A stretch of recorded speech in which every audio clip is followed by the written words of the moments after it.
નમસ્તે ખેડૂત મિત્ર, હું Dinesh Gediya sigma crop science વતી આજે પાયત ગામે આવી પહોંચ્યો છું. આજથી થોડા દિવસો પહેલાં આપણે ફાર્મરની મુલાકાત દુકાન ઉપર થઈ હતી, ત્યારે એને આપણે ઢાલ કરી, જે સિગ્મા ક્રોપ સાયન્સનું ઢાલ કરીને એને આપણે કપાસમાં છાંટવાની ભલામણ કરી હતી. તો આપણે આજે 5-7 કેટલા દિવસો 6 દિવસ થયા કાકાની આપણે 6 દિવસ પછી મુલાકાત લીધી છે. તો કપાસની અંદર ત્યારે શું પરિસ્થિતિ હતી? ત્યારે ગળો બહુ હતો અને જીવાત હતી, ચૂસ્યા આવી ગયા ને ગવાનું પ્રમાણમાં વધુ હતું. ને પાન એકદમ ટપકવા માંડ્યા હતા. તો આજે તમને કપાસની અંદર પાન એકદમ બધા મુલાયમ થઈ ગયા અને હવે ગળો દેખાય છે આમાં? નહીં, નામનો નહીં, આનાથી જ રિઝલ્ટ કહેવાય. બરોબર.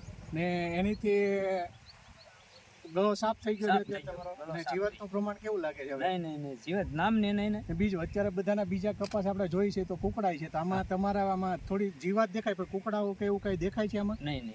આ છોડની અંદર આપણે બીજા છોડની અંદર જોઈ શકીએ કે નહીં, પાન એકદમ ગ્રીન ને કોઈ જાતનું પ્લાન્ટમાં નુકસાની થતી એવી ચૂસ્યાથી થતી એવી નથી સાહેબ. ને આ દવા છાંટતી વખતે તમારો અનુભવ શું છે? કે છે અરે સાહેબ, બહુ આ તો કડવાશ લાગી જાય આપણને. તો મોજા પહેરવા અથવા મોઢે બાંધી રાખવું. આ કંપની જે એની સાથે ભલામણ કરે છે કે ગ્લવ્સ ને પહેરીને છંટકાવ કરો, બાકી કોઈ નુકસાની આપણને પોતાને થતી, શરીરને કોઈ વસ્તુ નુકસાની નહીં. આપણને એનીથી તમને આપણે જોઈ શકીએ કે જે કપાસની ખરાબ પરિસ્થિતિ હતી એની અંદર ઘણો સુધારો છે. અત્યારે જે આ વખતે મોટા બધા ખર્ચા કર્યા છે કે ગળોની અંદર કોઈ રિઝલ્ટ નતું આવતું, પણ આના રિઝલ્ટ તમને સારા પ્રમાણમાં આવ્યા.